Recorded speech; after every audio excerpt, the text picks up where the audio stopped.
اور ہاں آج کل ایک صاحب ہیں غالب جونکر، یہ پتہ نہیں عیسائی ہیں یا مسلمان ہیں، نام جونکر تو ہم نے کبھی سنا نہیں عربوں میں.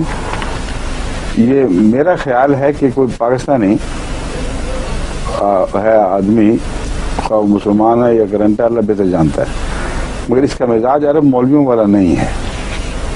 اگرچہ سعودی رسالہ انگریزی کا نکالتا ہے اور اس کا ایڈیٹر ہے ریلیجیس ایڈیٹر، تو ممکن ہے کوئی ہندوستانی ذات ہو جونکر، مجھے علم نہیں، ضروری نہیں کہ مغربی نام ہی ہو، مگر بعض دفعہ جونکر ٹائپ کے نام ہوتے ہیں ادھر جو ہندوستان کی مختلف ریاستوں سے لوگ آتے ہیں.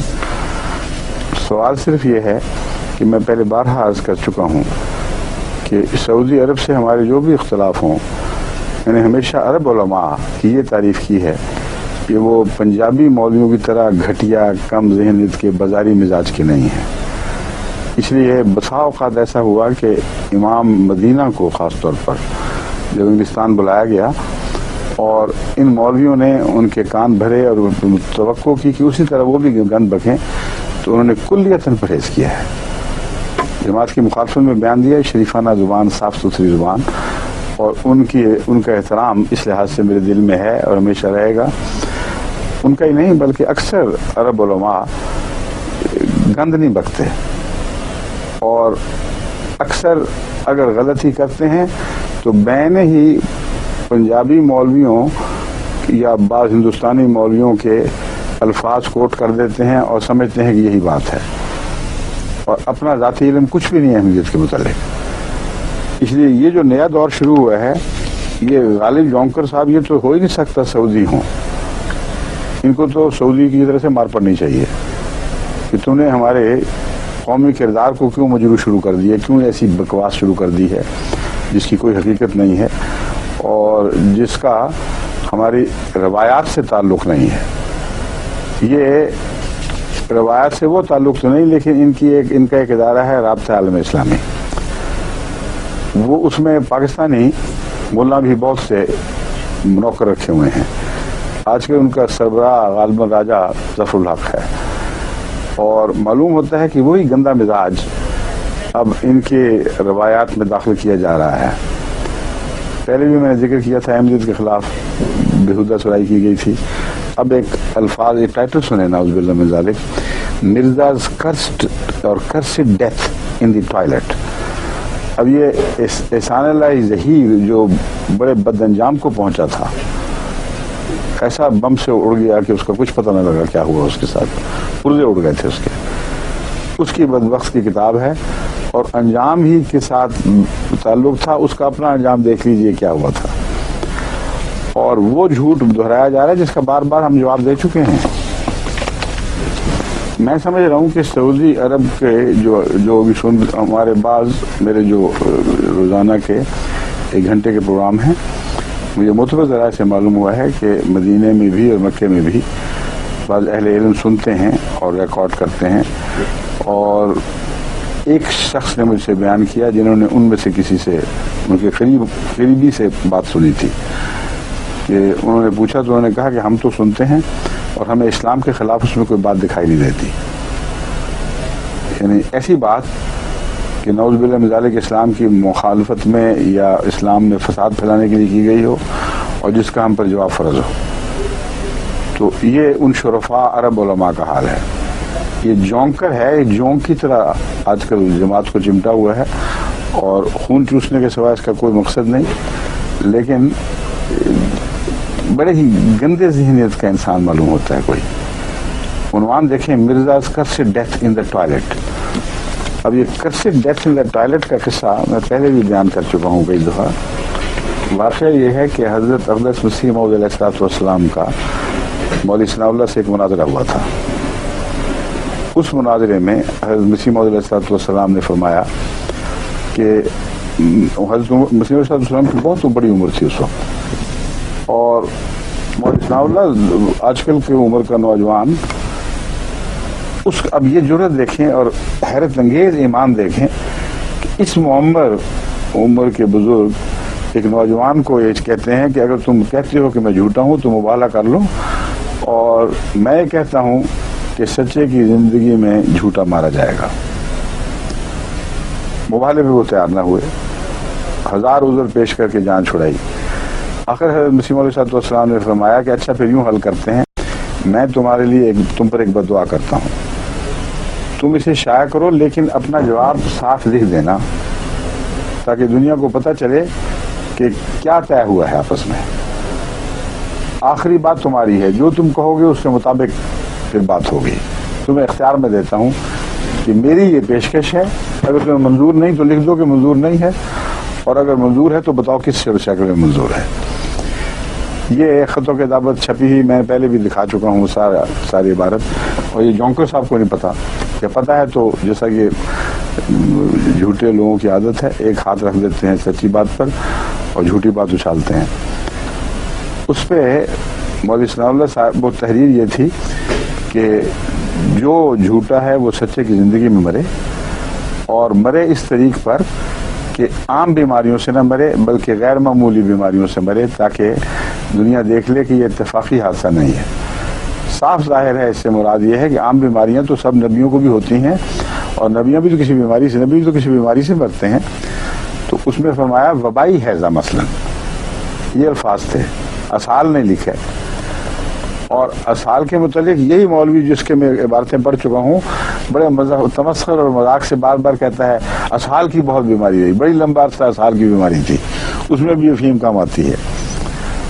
تو میں یہ بتانا چاہتا ہوں کہ اسال کی بیماری جس کو مسلسل رہی ہو, پیشاب کی بیماری ہو, وہ اس کا فرض تھا, ظاہر تھا کہ یہ ظاہر کر دے کہ دیکھو یہ بیماریاں عام طبی بیماریاں ہیں, کسی نے مرنا ہے, اگر میں اس سے بھی ان سے وفات پا جاؤں تو یہ مبالغے سے تعلق رکھنے والی بات نہیں ہے. میں وضاحت کرتا ہوں کہ اگر میں جھوٹا ہوں تو ایسی بیماری سے مروں جو غیر معمولی اور وبائی ہو, جیسا کہ وبائی حیضہ, یہ الفاظ ہیں. حضرت مسیم علیہ السلام کا وصال ہوا ہے, اسال آئے اور 2-3 اسال اس قدر وہ جان کمزور کرنے والے تھے کہ نقاہت سے سر پیچھے لٹک جاتا تھا کمزوری سے, اور جن کو اسال آتے ہیں ان کو پتہ ہے. اور اس طرح جان کنے کی حالت میں کی تکلیف میں کمی آ جاتی ہے حقیقت میں. جس کو جو اسال سے وفات پاتا ہے اس کی جان رفتہ رفتہ سرایت نکل جاتی ہے جسم سے, اور بہت کم جان کنے کی تکلیف ہوتی ہے. مگر نعوذ باللہ یہ بدبختی کے ٹٹی میں مرا, یا نعوذ باللہ غسل خانہ اجابت میں مرا, یہ سب مولویوں کی بکواس ہے. حضرت مسلم علیہ السلام کے متعلق یہ روایتیں خود حضرت مرزا بشیر احمد صاحب نے لکھی ہیں, اور خود آپ کے خسر حضرت ناصر نواب صاحب نے لکھی ہیں. اپنے ہاتھ سے کھلی کتاب بنا دیا ہے آپ کی زندگی کو, اور اس میں یہ لکھا ہے کہ وصال اس طرح ہوا تھا کہ جب بھی اس نماز کا وقت تھا, جب بھی اس نقاہت اور کمزوری سے ہوش آتی تھی تو تیمم کے لیے مٹی طلب کرتے تھے اور نماز شروع کر دیتے تھے, اور نماز پڑھتے پڑھتے غنودگی ہوتی تھی. پھر اگر بیماری کا حملہ ہوا پھر صفائی کی جاتی تھی, اور اس کے بعد پاک صاف بدن کے ساتھ آپ اسی طرح لیٹتے تھے اور پھر نماز شروع کر دیتے تھے. وصال ایسی نماز کی حالت میں ہوا ہے. یہ مولوی شرارت سے یہ بند کر دیتے ہیں. اب سنیے اس چیلنج کی بات. وہ جو اسال عام بیماری تھی اور اسی سے وصال ہوا, اس کو مبالغے میں جھوٹا ثابت کرنے کے لیے انہوں نے وبائی حیضہ قرار دے دیا. امر واقعہ یہ ہے کہ حضرت مسیم علیہ السلام کا وصال لاہور میں ہوا ہے, اور یہ بھی اللہ کی شان تھی کہ قادیان میں نہیں ہوا, کیونکہ اگر قادیان میں ہوتا اسال سے وصال تو مولوی کہہ سکتے تھے کہ وبائی حیضہ ہو گیا ہے, اس کا کوئی توڑ جماعت کے پاس نہ ہوتا. لاہور میں ہوا, اور ہوا ہے مئی کے مہینے میں, جو کڑاکے کی خشک دھوپ کا زمانہ ہے جس میں وبائی حیضہ ہوتا ہی نہیں.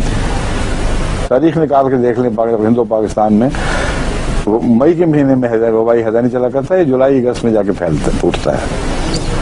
لیکن اس پر مزید یہ ہے کہ ہندوستان کی برطانوی حکومت کا بڑا سخت قانون تھا کہ وبائی حیضہ سے مرے ہوئے شخص کی لاش ایک جگہ سے دوسری جگہ منتقل نہیں کی جائے گی. بس یہ گواہی خدا تعالیٰ نے آپ کی صداقت پر ہمیشہ کے لیے قائم کر دینی تھی، اور جس کو یہ اپنی طرف سے جھوٹا ہونے کی دلیل دے رہے ہیں وہ سچے ہونے کے ایک عظیم نشان بن جاتا ہے.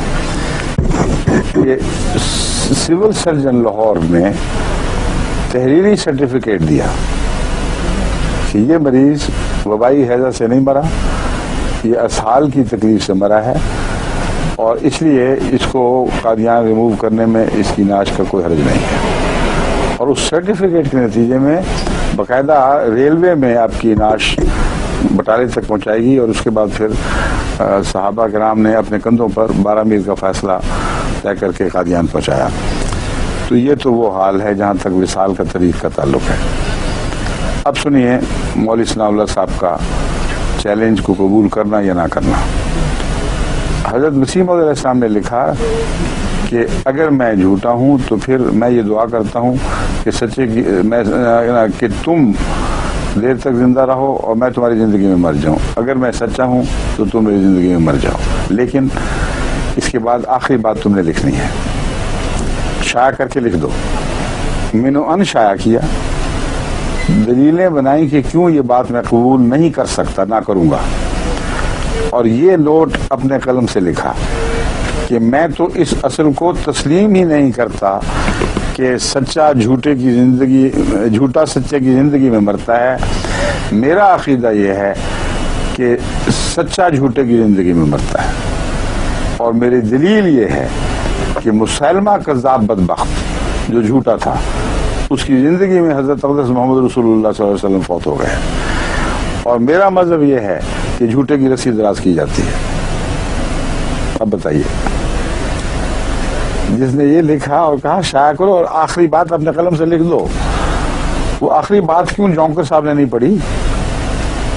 پڑھی ہوئی ہے. جھوٹ بولتے ہیں یہ لوگ، یا نہیں پڑھی. میں نہیں جانتا کہ کہاں کس سعودی قوم سے تعلق رکھتے ہیں. اگر یہ سعودی ہیں، مجھے تو مزاج سعودی نظر نہیں آتا. مزاج تو ان کا بڑا ہی گندا گھٹیا پنجاب کا یا ہندوستان کی بعض ریاستوں کے مزاج جو ہوتے ہیں مولویوں کے ہم جانتے ہیں ویسا ہی لگتا ہے. لیکن اگر خود نہیں پڑھا تو پھر وہ ظہیر کی کتاب سے اٹھا کر میں نے وہی بات بیان کر دی ہے. تقویٰ تو قریب بھی نہیں پھٹکا ان لوگوں کے. بس یہ حال ہے ان کا اور ان کے جھوٹے الزامات کا.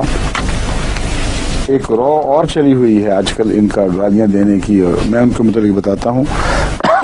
حضرت مسیم علیہ السلام کو جو لوگ گالیاں دیتے ہیں ان کو کوئی حیا نہیں ہے، کیونکہ حضرت مسیم علیہ السلام کی ساری عمر حضرت اقدس محمد مصطفیٰ صلی اللہ علیہ وسلم کی مدح سرائی میں گزری ہے.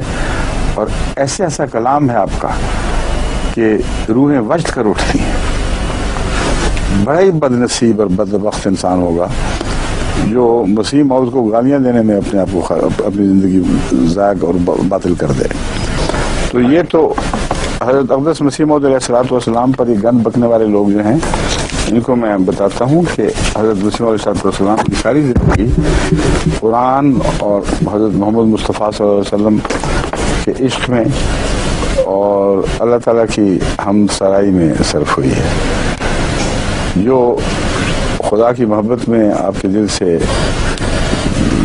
جو ابلتے ہوئے چشمے پھوٹے ہیں وہ آپ کی نثر کے کلام میں بھی اور نظم کے کلام میں بھی ایک لاسانی مقام رکھتے ہیں. حضرت رسول اکرم صلی اللہ علیہ وسلم کی مدح میں جو آپ نے گیت گائے ہیں، جو تحریریں لکھی ہیں، جو عربی میں، فارسی میں، اردو میں، نظم و نثر میں جس بے حد والہانہ اور پاک محبت کا اظہار کیا ہے، اس کی کوئی مثال آپ دوسری دنیا میں کسی مذہب کسی فرقے سے نکال کے دکھا نہیں سکتے. آج بھی یہ سارے شاعر سر جوڑ کے بیٹھیں تو اس کلام کا ثانی پیش نہیں کر سکتے جو حضرت مسیح علیہ السلام کے دل سے اللہ تعالیٰ کی تائید کے ساتھ حضرت صلی اللہ علیہ وسلم کے عشق میں پھوٹا ہے. اور پھر اردو میں بھی اور عربی میں بھی اور فارسی میں بھی اور بعض جو تحریریں ہیں نظم و نثر کی ان کو پڑھ کے غیر احمدی علماء نے اور غیر احمدی چوٹی کے اس زمانے کے مشاہیر نے حیرت انگیز وجد کا اظہار کیا. کہتے ہیں کہ یہ کلام ایسا ہے جس سے روح وجد میں آ جاتی ہے. ایسے شخص کے پیچھے تم گندی گالیاں لے کے پڑ گئے ہو, اسے نعوذ باللہ من ذالک گستاخ رسول قرار دیتے ہو. کوئی تقویٰ, کوئی خوف نہیں ہے. دراصل تم اس انجام سے بے خبر ہو جو پہلے انبیاء کے مخالفین کا انجام ہوا تھا. ان قرآن کریم کے حوالوں سے نابلد ہو. تمہیں علم ہی نہیں شاید کہ قرآن کریم اس طرز عمل کو کیا قرار دیتا ہے.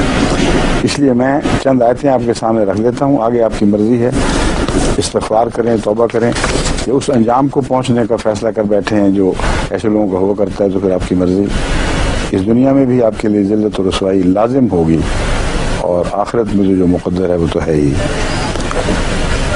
اللہ تعالیٰ فرماتا ہے الرعد آیت 33, وَلَقَدْ اعوذ باللہ من الشیطان الرجیم بسم اللہ الرحمن الرحیم وَلَقَدْ اسْتُهْزِئَ بِرُسُلٍ مِّن قَبْلِكَ فَأَمْلَيْتُ لِلَّذِينَ كَفَرُوا ثُمَّ أَخَذْتُهُمْ فَكَيْفَ كَانَ عِقَابِ. اور اے محمد, تجھ سے پہلے بھی تو استہزاء کیا گیا تھا میرے رسولوں کے ساتھ.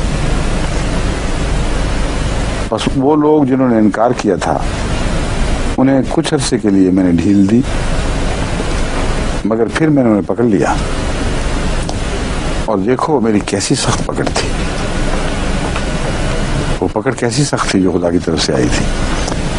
یہ وہ ہے قرآن کریم کا انذار. اگر ان سے بے خبر تھے, ان کو خیال نہیں آتا پاک لوگوں کی تذلیل کرنے کی کوشش میں, تو میں یاد دلا دیتا ہوں. وَلَقَدِ اسْتُهْزِئَ بِرُسُلٍ مِّن قَبْلِكَ وَحَاقَ بِالَّذِينَ سَخِرُوا مِنْهُم مَّا كَانُوا بِهِ يَسْتَهْزِئُونَ. اور تجھ سے پہلے جو رسول گزرے ہیں ان سے بھی ہنسی کی گئی تھی. نتیجہ یہ ہوا کہ ان میں سے جنہوں نے ہنسی کی تھی انہیں اسی عذاب نے آ گھیرا جس سے وہ ہنسی کر رہے تھے. جونکر صاحب کو میں یہ بھی ابھی سب دنیا کو گواہ بنا کر بتا دیتا ہوں کہ ایسا واقعہ حضرت مسلم علیہ السلام کے معاملے میں بھی ایک بار نہیں بارہا ہو چکا ہے. ایک مولوی جو بڑی شوخیاں کیا کرتا تھا اور یہی بات دہرایا کرتا تھا بار بار کہ نعوذ باللہ من ذالک اپنے بدبخت الفاظ میں کہ مرزا نے ٹٹی میں جان دی تھی. وہ چلتے ہوئے چنیوٹ کی بدرو میں جس کا اوپر سے ڈھکنا اٹھا ہوا تھا اس میں جا گرا اور سارے شہر کی ٹٹی میں ڈوب کے مرا ہے. اس کا انجام ہمیشہ کے لیے اس کے جھوٹے اور گندے ہونے پر گواہ بن گیا اور مسلم علیہ السلام کے حق میں آپ کی صداقت کی گواہی دے گیا. ایک برما میں مولوی ہوا کرتا تھا, اور وہ یہ اعلان, بڈھا مولوی لیکن کوئی خدا کا خوف نہیں, یہ اکثر کو ہوتا ہی نہیں ان کو. وہ اعلان کیا کرتا تھا کہ میں گواہ ہوں کہ مرزا صاحب ایک آنکھ سے کانے تھے, ان کی دائیں آنکھ نہیں تھی, بائیں آنکھ تھی صرف, اور جو دجال کانے کی خبر دی گئی ہے یہ وہی شخص تھا. حلف اٹھا کے رسول کے ممبر سے یہ اعلان کیا کرتا تھا. ہمارے احمدی جو وہاں تھے بعض مظلوم بہت کمزور, بڑا ان کا دل کرتا تھا. آخر انہوں نے دعا کی کہ اللہ تو ہی ہے جو اس بدبخت کو پکڑے. چنانچہ وہ ایک دفعہ اس کی دائیں آنکھ میں تکلیف ہوئی, وہ ڈاکٹر کے پاس دوائی دلوانے گیا. وہاں ایک دوائی ہوا کرتی تھی کاسٹک سوڈا, وہ بھی اس کو کوئی محلول اس کا آنکھ میں ڈالا کرتے تھے.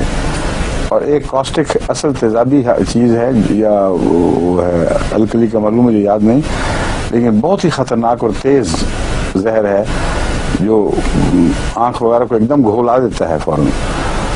تو کمپاؤنڈر نے غلطی سے وہ زہریلا کاسٹک دے دیا, اور وہ جب آنکھ میں پڑا ہے تو یوں آنکھ پگھلی ہے اس کے زیر اثر سے. اس قدر چیخیں ماری ہیں مولوی نے کہ اس کہتے ہیں کہ اس کی طرف اس وقت دیکھی نہیں جاتی تھی, مگر جو کچھ کرنا تھا ڈاکٹر نے کیا. اس آنکھ کو بچا نہیں سکے, اس کی وجہ وہ گڑا پڑ گیا, اور ہمیشہ کے لیے وہ اس کانی آنکھ اس پر لعنت ڈالتی رہی. آخر وقت تک اسی آنکھ کے ساتھ مرا ہے.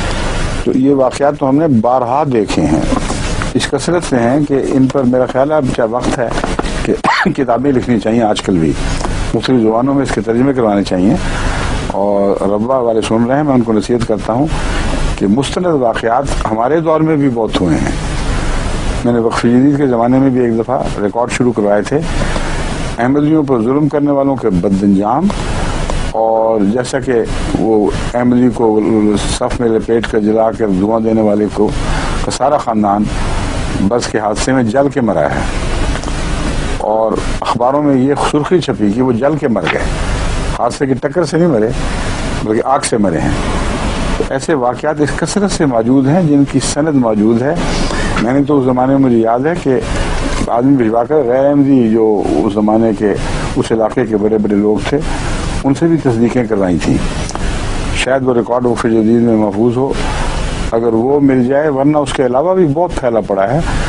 جماعت پاکستان کو چاہیے کہ اب وہ سارے واقعات نکال کر ان کو شائع کرے، تاکہ کچھ جو شریف النفس لوگ ہیں ہر جگہ ان کو ہدایت ہو، ان کو خدا کا خوف پیدا ہو، کیونکہ انبیاء جو خدا کی طرف سے آتے ہیں، خواہ وہ غیر شرعی ہوں خواہ وہ امتی ہوں، ان کی بنیادی حیثیت نبی ہی کی ہے، اور اس پہلو سے اللہ ان کی غیرت دکھاتا ہے۔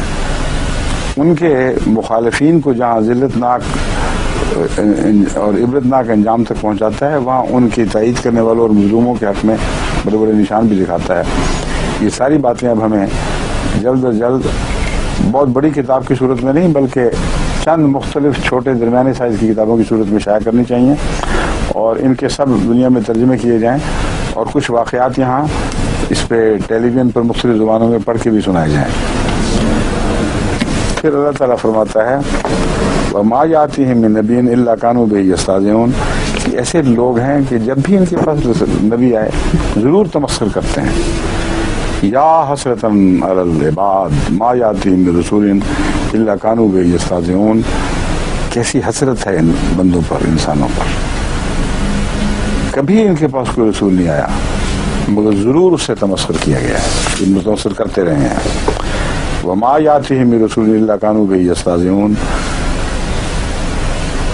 کبھی بھی رسول ان کے پاس نہیں آتا مگر یہ اس سے تمسخر کرتے ہیں۔